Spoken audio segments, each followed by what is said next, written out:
ماں باپ نے مجھے نہیں نہ دیا، میں نے اپنی اولاد کو ان سے بڑھ کے دیا ہے، لیکن اس کا کوئی بینیفٹ نہیں ہو رہا مجھے۔ میرے جو 2 بیٹے ہیں نا، ان کی میں نے شادی بھی کر دی ہے، تو ان کی طرف سے مجھے کوئی اچھا فیڈ بیک نہیں ہوتا۔ یہ زندگی کے فیزز ہیں، کچھ نہیں۔ بس میں ذرا ویسے ہی تھوڑا سا مجھے وہ اس وقت باپ بہت یاد آتا۔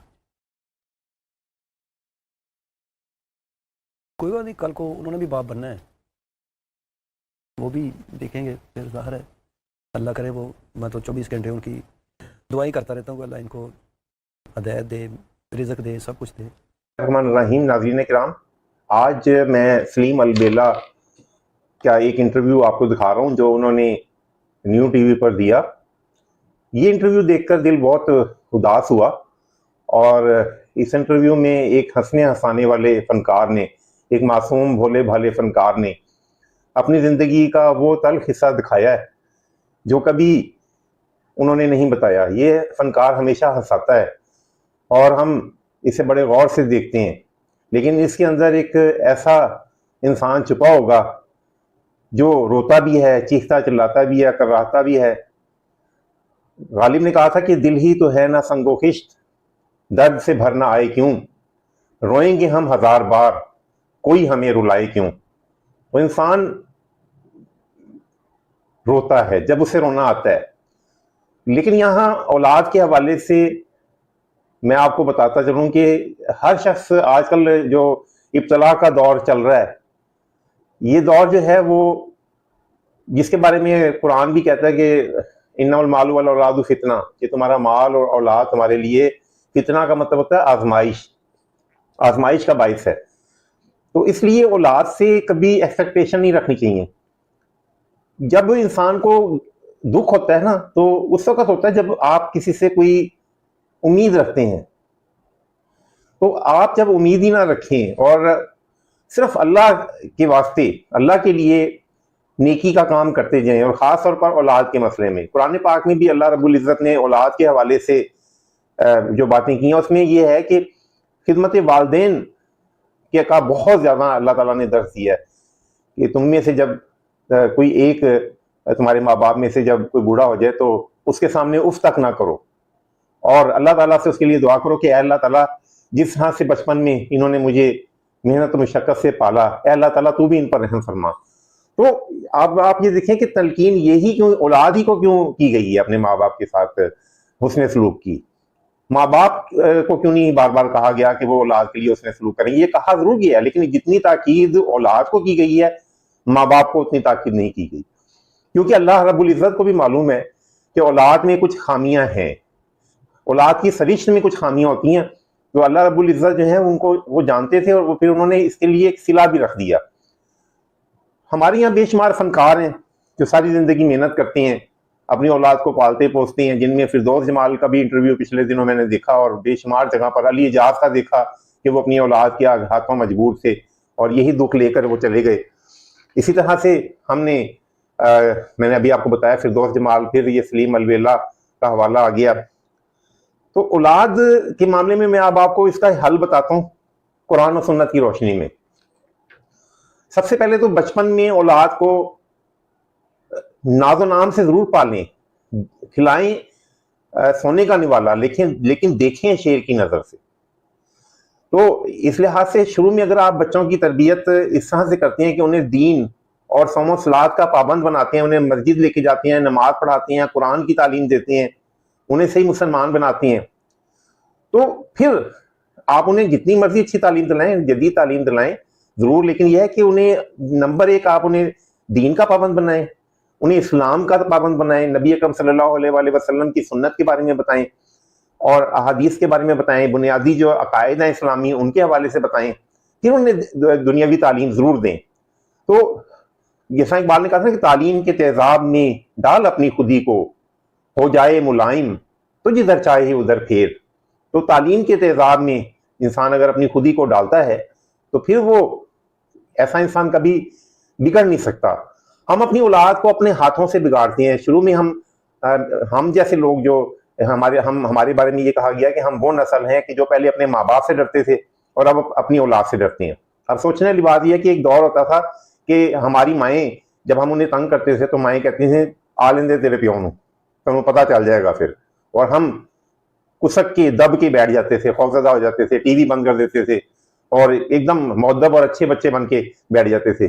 لیکن اب کیسا بدلا زمانہ, ایسا کہ لڑکا پسند سبق کہتا ہے ماسٹر سے بل پیش کیجئے, نہ اب استاد کی عزت رہی نہ اب ماں باپ کی عزت رہی. ایسا کیوں ہے؟ ایسا ہم نے خود کیا ہے. ہم نے اپنے بچوں کو کبھی فجر کے وقت زبردستی اٹھایا نماز کے لیے, کبھی ہم نے انہیں قرآن پاک کی تعلیم کے لیے بھیجا اور اگر انہوں نے حاصل کیا تو بعد میں اس کا پابند کیا ہے. ہم انہیں ناز و نام میں دوسری بات, پہلی بات تو دین کا پابند, دوسری بات یہ کہ اپنے بچوں کو جیسے میں نے کہا کہ کھلائیں سونے کا نوالا لیکن دیکھیں شیر کی نظر سے, اپنے بچوں پر ہولڈ رکھیں, آپ احساس محرومی کا شکار نہیں. ہم لوگوں نے بہت مار کھائی ہے زمانے کی. ہم یہ کہتے ہیں کہ ہماری اولاد کو یہ مارنا پڑے, ٹھیک ہے یہ بہت اچھی بات ہے, لیکن انہیں آپ جب ایک دم انہیں آپ کاریں دے دیں گے, انہیں آپ موبائل دے دیں گے, انہیں آپ بغیر کسی کام کے بغیر کسی ڈیمانڈ کے آپ انہیں دنیا جہان کی سہولتیں دیں گے, اے سی لگا کے دیں گے, وہ تو پھر یہ سمجھیں گے کہ ہمارا یہ حق ہے. تو آپ انہیں زندگی میں سختی کا عادی بنائیں. شروع میں انہیں آپ کار نہ لے کے دیں, موٹر سائیکل لے کے دیں, انہیں بچت کا طریقہ سکھائیں, انہیں پیسہ کتنی مشقت اور محنت سے حاصل کیا جاتا ہے انہیں یہ بتائیں, اور انہیں ہر چیز کھلے عام ایک دم نہ دے دیں. تو جب آپ انہیں جو ہے وہ عملی زندگی میں لے کے آئیں گے, انہیں عام انسانوں کی طرح جینا سکھائیں گے, انہیں سکھائیں کہ کس طرح سے آپ پیسہ کماتے ہیں, انہیں سکھائیں, انہیں زیادہ پیسے نہ دیں, انہیں کم پیسے دیں, انہیں شاپنگ کے لیے لے کے جائیں, انہیں سکھائیں کہ دکانداروں سے بھاؤ تاؤ کیسے کرنا ہے, ان سے بات چیت کس طرح سے کرنی ہے, پیسہ کیسے بچانا ہے, پیسہ کس طرح سے کمایا جاتا ہے, انہیں پیسے کی اہمیت دیں. ایک دم نہ پیسہ اٹھا کے ان کے سامنے رکھ دیں. آپ جب ان کے سامنے گاڑیاں رکھ دیں گے, ان کے سامنے موبائلوں کی بھرمار کر دیں گے, یہ سوچ کے کہ جی میرے باپ کے پاس یہ چیزیں نہیں تھیں, تو بچے کو پھر کبھی بھی اس چیز کا احساس نہیں ہوگا کہ آپ نے یہ پیسہ کیسے کمایا ہے. اور پھر تیسری بات ایک اور ہے کہ جب آپ بڑھاپے کی طرف جاتے ہیں تو آپ کے جو اعضاء ہیں, جس طرح غالب نے کہا تھا کہ مزمحل ہو گئے قوا غالب, اب ناصر میں اعتدال کہاں, فکر دنیا میں سر کھپاتا ہوں میں کہاں اور یہ وبال کہاں. تو جب آپ بوڑھے ہوتی ہیں تو اولاد جوان ہو رہی ہوتی ہے. اگر آپ نے اس لمحے اپنی اولاد کو سب کچھ کھلا پلا دیا, اپنی جائیداد بھی ان کے نام لگا دی, خوب پیسہ بھی دونوں ہاتھوں سے لٹایا, تو اب آپ کے اوپر جو ہے وہ خدا نہ خاصہ جو ہے وہ تنزلی نہ آ جائے. اب آپ کے اوپر کہیں ایسا نہ ہو کہ غریبی جو ہے وہ آ جائے. تو اس لیے اپنا سب کچھ کھول کے اولاد کے لیے نہ رکھ دیں, بلکہ اپنے برے دنوں کے لیے بھی کچھ ضرور پسنداز کر کے رکھیں. وسائل ہیں وہ اپنے اولاد کے لیے ضرور رکھیں, لیکن اپنی اولاد کو اپنی زندگی میں اس قدر نہ نواز دیں کہ آخری عمر کے لیے جب آپ بوڑھے ہو جائیں تو آپ کے پاس کچھ ہو ہی نہ. دوسری بات یہ کہ اپنی زندگی میں کبھی اپنی جائیداد اپنی اولاد کے نام نہ لگائیں, ورنہ آپ کو وہ خجل خرابی اٹھانی پڑے گی کہ آپ سوچ بھی نہیں سکتے. اور سب سے آخری بات یہ ہے کہ اولاد کو اپنے رشتہ داروں کے پاس لے کے جائیں, انہیں بتائیں کہ یہ آپ کے رشتہ دار ہیں, اپنے بڑے بوڑھوں کے پاس لے کے جائیں, ان کی اخلاقی تربیت کریں, روزانہ کچھ ٹائم نکال کے انہیں درس دیں. میں یہ سمجھتا ہوں کہ جو ماں باپ اپنی اولاد کو دین کی طرف لگاتے ہیں, سنت کی طرف لگاتے ہیں, وہ کبھی بھی وہ اولاد بھٹک نہیں سکتی. لیکن ہر سے آخر صرف یہی ہے جو میں نے پہلے کہا تھا کہ البیلا سلیم البیلا کی کہانی صرف سلیم البیلا کی کہانی نہیں ہے. ایسی بے شمار ہڈن سٹوریز جو ہے وہ ہمارے معاشرے کے اندر چھپی ہوئی ہیں, اور اولڈ ہومز جو ہیں وہ چیخ کے جو ہے وہ بتا رہی ہیں کہ اولاد اس طرح سے نہیں ہو سکتی جس طرح سے کہ ماں باپ ہو سکتے ہیں. کہتے کہ پت کا پت ہو سکتے ہیں, ماپے کا ماپے نہیں ہو سکتے. تو اس لحاظ سے جو ہے وہ ایکسپیکٹیشن, میں یہ سمجھتا ہوں کہ اگر آپ ایکسپیکٹیشن چھوڑ دیں, اور اگر آپ کے ساتھ خدا نہ خواستہ کوئی اولاد بدسلوکی بھی کرتی ہے تو اس کو جتاتے نہ پھریں ساری دنیا میں لوگوں کے سامنے. صبر کریں, اللہ تعالیٰ کو صبر پسند ہے اور اللہ تعالیٰ بہترین صلہ دینے والا ہے. ایک اور چیز ہے کہ عموماً یہ بات کہی جاتی ہے کہ جی جنہوں نے اپنے ماں باپ کی خدمت کی ان کی اولاد ان کی خدمت کرے گی, جنہوں نے اپنے ماں باپ کی خدمت نہیں کی ان کی اولاد بھی بری ہے. نہیں, ایسا نہیں ہے.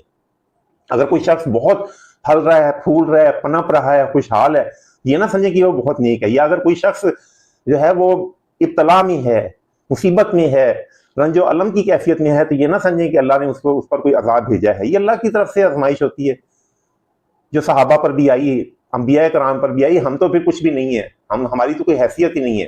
تو اس دنیا کی آزمائش سے گزرنے کا طریقہ یہی ہے کہ زندگی میں آپ گلے شکوے کو, شکوائے رنج و علم باعث رسوائی ہے, شاد رہنے کی صدا ہم نے قسم کھائی ہے. تو خوش رہیں اور اپنی اولاد کی پرورش دین کے مطابق کریں, وہ کبھی رستے سے نہیں بھٹکے گی، اور اپنی اولاد کو بہت زیادہ نمود و نمائش اور بے شمار نعمتیں ایک دم اٹھا کے ان کے سامنے نہ رکھ دیں، بلکہ ان کے لیے انہیں سمجھائیں کہ سلیقہ شعری کیا ہے، نظم و ضبط کیا ہے زندگی میں، اپنی چیزوں کو کیسے سنبھالنا ہے، ڈریس اپ کیسے ہونا ہے، ڈسپلن زندگی میں کیسے اختیار کرنا ہے، پیسہ کیسے بچانا ہے۔ اصل چیز یہ ہے کہ انسان جوانی میں اپنی اولاد پہ سب کچھ لٹا دیتا ہے، لیکن پھر اسے بڑھاپے میں احساس ہوتا ہے کہ میرے پاس تو کچھ بھی نہیں بچا۔ بعض دفعہ میں نے ایسا بھی دیکھا ہے کہ اپنی اولاد کو سب کچھ دینے کے بعد بے شمار ماں باپ ایسے ہیں جو دعائی کے لیے اپنی اولاد کے محتاج ہو جاتے ہیں، اور میں نے بیٹوں کو کہتے سنا ہے، 2 بیٹوں کو، کہ میرا ہی کام منگا کہ میں ابا جی کی دعائی لے آواں، ہوں تیرا بھی کام ہے، تو چھوٹا اگر جو بھی ہے تو بھی کوئی کبھی دیکھ لیا کر۔ میں نے یہ بھی کہتے سننا ہے لوگوں کو کہ میں نے 15 دن رکھا، 15 دن تم بھی رکھو۔ تو اس لحاظ سے جو ہے یہ ایسا نہ کریں، ماں باپ کے ساتھ حسن سلوک کریں۔ کسی نے کہا تھا نا کسی کو گھر ملا، کسی کے حصے میں دکان آئی، میں سب سے چھوٹا تھا، میرے حصے میں ماں آئی۔ تو اس لحاظ سے جو ہے اگر آپ کے ساتھ آپ کے ماں باپ رہتے ہیں تو یہ آپ کے لیے بہت سعادت ہے، ماں کا رتبہ تو ہے ہی۔ میں نے قرآن و سنت میں سنا ہے کہ باپ کی دعا بھی کبھی رائے گاہ نہیں جاتی، کیونکہ ماں تو سب کچھ کہہ دیتی ہے، ماں تو رو پیٹ بھی لیتی ہے، بچے کو گلے سے لگا کے رو بھی لیتی ہے، لیکن باپ کبھی روتا نہیں ہے، باپ کبھی نہیں روتا، یاد رکھیں۔ اس کے آنسو جو ہیں وہ آب گم کی طرح، مشتاق یوسفی کے آب گم کی طرح اس کے اندر ہی گم ہو جاتے ہیں۔ اس لیے اپنے باپ کا خاص طور پر دھیان رکھیں۔ باپ اپنی اولاد کے لیے کبھی بد دعا نہیں کرتا، لیکن اگر اس کے آنسو گرتے ہیں تو عرش پر ضرور پہنچتے ہیں، اور اس لیے اپنے ماں باپ کا بہت خیال رکھیں۔ اور یہ انٹرویو جو ہے یہ سلیم البیلا کا، یہ ضرور دیکھیے۔ والسلام۔ سلیم البیلا صاحب جو پوری دنیا میں لوگوں کو ہنساتے ہیں، جو علامت ہیں مسکراہٹ کی، خوشی کی، کہکہے کی، اس کی زندگی کا سب سے غمگین لمحہ؟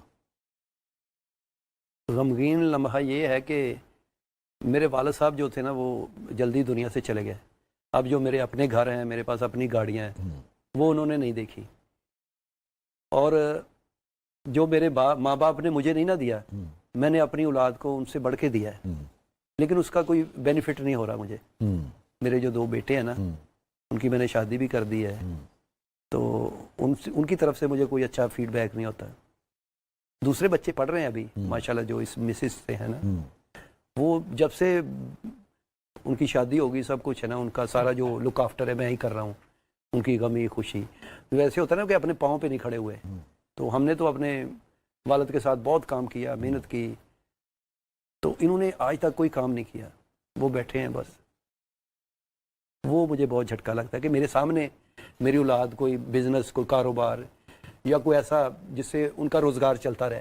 میں تو آرٹسٹ ہوں نا، میں کل کو، یہ تو ایک سورج ہے فنکار، اس نے چڑھنا ہے پھر اترنا بھی ہے، ختم ہو جانا سارا سسٹم، تو وہ کل کو کیا کریں گے، وہ میں ان کی ذرا فکر ہے مجھے۔ میرے جو والد تھے وہ میرے لیے بہت دعائیں کرتے تھے، اور مجھے وہ کہتے تھے کہ چلو اگر تم نے یہی کام کرنا تو کر لو، وہ میرا ساتھ دیتے تھے۔ مطلب میرے بچوں کو انہوں نے پالا، جو میری بیوی جب فوت ہو گئی تھی اس وقت میں کچھ بھی نہیں کماتا تھا، لیکن مجھے شوق تھا یہ ڈرامے کرنے ہیں یا آرٹ کی طرف جانا ہے، تو وہ یہ نہیں دیکھ کے گئے۔ وہ کہتے ہوتے تھے یار کتنی دیر کرائے تھے رہاں گے، وہ مجھے تھوڑا سا ہے۔ آج بھی میں نے جو گھر بنایا نا، اس کے میں نے اپنے والد کا ہی نام لکھایا ہے۔ بہت اچھی بات، واہ واہ، مگر وہ اس میں رہ نہیں سکے۔ وہ رہتے ہیں، وہ آس پاس ہی ہوتے ہیں کہیں، مگر اس کے بننے سے پہلے ان کا انتقال ہو گیا تھا۔ ہاں۔ کیا آخری مکالمہ ہوا تھا سلیم آپ کا اپنے والد سے؟ آخری بات جو آخری بار میرا ہوا نہیں، میں اس وقت نا کوئی پروگرام تھا کراچی، میں وہاں گیا تھا عید کے دوسرے دن، وہاں چینل پہ ہی تھا، جیسے ٹاک شو تھا اس میں، تو پیچھے میرے والد صاحب وہ گھر سے نکلے تھے، وہ نا ٹرین کے نیچے آ گئے تھے، اوہو،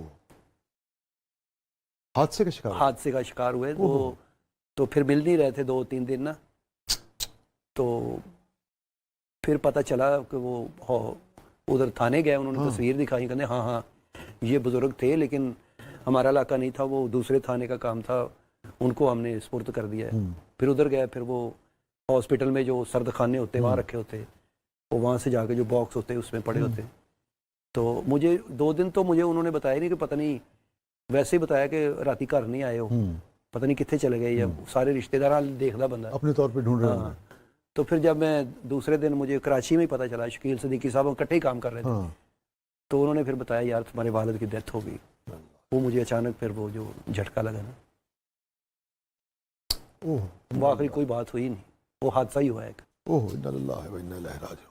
لیکن اگر میں پوچھوں کہ زندگی کی کس موڑ پہ، کس موقع پہ آپ کو اپنے والد سب سے زیادہ یاد آئے؟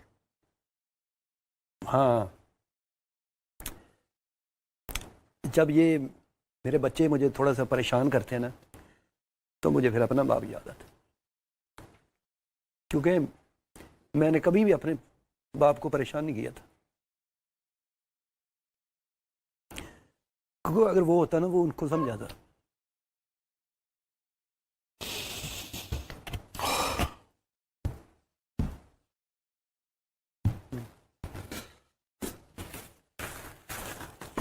یہ زندگی کے فیزز ہیں، اونچ نیچ۔ ہاں بس میں ذرا ویسے ہی تھوڑا سا مجھے وہ پھر اس وقت باپ بہت یاد آتا۔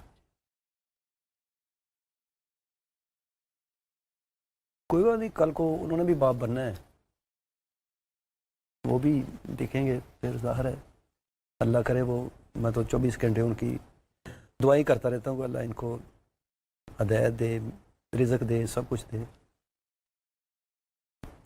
ان کی وجہ سے میں تھوڑا سا بس پریشان رہتا ہوں۔ میرا باپ نے ان کو بڑا پالا ہے، مطلب میں تو فیلڈ میں تھا، وہی اس کی لک آفٹر کرتا تھا ان بچوں کی۔ وہ پڑھے بھی ہیں، لیکن وہ سمجھتے کہ ہم آرٹسٹ کے بیٹے ہیں تو جو کچھ ہے بس یہی ہے۔ ان کی شادیاں کی، ان کو گھر لے کے دیا اپنے اپنے کے ادھر رہو، تاکہ کل کو تمہیں یہ نہ کوئی کہے کہ تمہارا باپ تو تمہیں گھر تک نہیں دے کے گیا، یہ کچھ چھاتی نہیں ہے تمہارے پاس۔ میرا اپنا گھر علیحدہ ہے، ان کو علیحدہ لے کے دیے میں نے۔ تو بس وہ ہے کہ اس وقت مجھے اپنا باپ بہت یاد آتا ہے، کیونکہ میں نے اپنے باپ کے ساتھ بڑی محنت کی ہے۔ میرا باپ نا رس بیچتا تھا، رس، یہ بسکٹ وغیرہ، تو میں بھی ان کے ساتھ بیچا کرتا تھا۔ ہمارے اکاڑا میں نا منڈی لگتی، سب مال منڈی، وہ 4 دن کی ہوتی ہے، جو بھینسیں وغیرہ بیچتے ہیں۔ تو ادھر ہم صبح صبح جا کے ناشتہ بیچتے رہے۔ پھر میرے باپ نے جو رسے بنتے ہیں نا مشینوں پہ، وہ کام کیا۔ اس کے ساتھ وہ ہاسپٹل میں دال بھی بیچتے رہے ہیں، جو کراری دال، وہ بھی میں ان کے ساتھ، میں نے اپنے باپ کو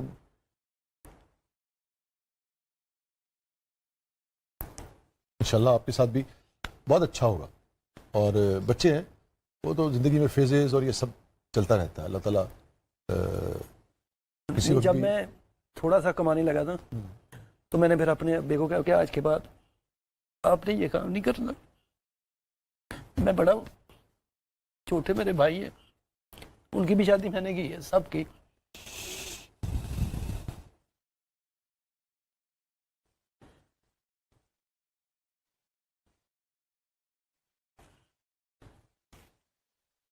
میرے ابو بہت نائس آدمی، شریف آدمی تھے، ایماندار۔ آپ کی بھی سلیم ٹریڈ میں آپ کام کرتے ہو نا، سب ایک دوسرے کو جانتے ہیں نا سیٹ پہ، جب دارا آرٹسٹ بھی میرے ابے کو جانتے تھے، پاپا کو نہیں، آپ کو بھی میں بتاؤں، آپ کو بھی سب آپ کی بڑی رسپیکٹ کرتے ہیں، بڑے اچھے لفظوں میں آپ کو یاد کرتے ہیں۔ اور ہم نے تو یہ دیکھا ہے، قدرت کا اصول ہے، اس کو کچھ اور منظور ہو تو اس کی مرضی ہے، مگر یہ ہے کہ جب انسان اچھا ہوتا ہے، اچھا کرتا ہے، انشاءاللہ اللہ تعالیٰ اس کے لیے بھی دیر سویر سے ہی مگر ہر چیز ٹھیک ہو جاتی ہے۔ بہت شکر ہے، سب کچھ ہے میرے پاس، جو انسان کی خواہشیں ہوتی ہیں، دنیا بھی، باہر کے ملک کی گاڑیاں، گھر میں نوکر چاکر، سب کچھ ہے، لیکن وہ باپ نہیں ہے بس۔ کیونکہ جو انہوں نے ہمیں دیا نا، میں نے اس سے بڑھ کے اپنے، جو میں نے نہیں کھایا زندگی میں، وہ میں نے اپنی اولاد کو کھلایا، جو میں نے پہنا نہیں وہ ان کو پہنایا۔ بس یہ کو ماں باپ جب یاد آتے ہیں نا، پھر وہ تھوڑا سا ہو جاتا ہے ایسے۔ انشاءاللہ اللہ تعالیٰ مزید انشاءاللہ تعالیٰ آپ کے دل کو اور آپ کے گھر کو ہر حوالے سے خوشیاں اور سکون عطا فرمائے گا انشاءاللہ، انشاءاللہ۔ چینلوں پہ کرنے والی گفتگو نہیں ہے، لیکن بندہ سمجھتا ہے یہ آرٹسٹ ہیں، یہ کام کر رہے ہیں، یہ بڑے خوشحال ہیں، ان کے پاس گاڑیاں ہیں، ان کے پاس پیسے، بھائی یہ تو یہ ہیں وہ ہیں۔ اس کا سفر تو دیکھو کہاں سے چلا ہے، وہ مٹی گھٹا، بھوک پیاس، سونے کی جگہ نہیں ہے، لاہور میں آئے، پھر یہاں سٹرگل کی ہے، پھر 30-35 سال لگے یہاں پہنچنے کے لیے، تو آج بھی سفر میں ہی ہے ایک ساتھ۔ تو آگے جب وہ انسان کی اولاد اچھی نکل آئے، فرما بردار نکل آئے، تو وہ سب کچھ بھول جاتا، اپنی سٹرگل ہے، اپنی سب کچھ، تو پھر بندہ کہتا ہے یار میں نے اتنا کیا اپنے بچوں کے لیے، لیکن ان کو بھی تو میرے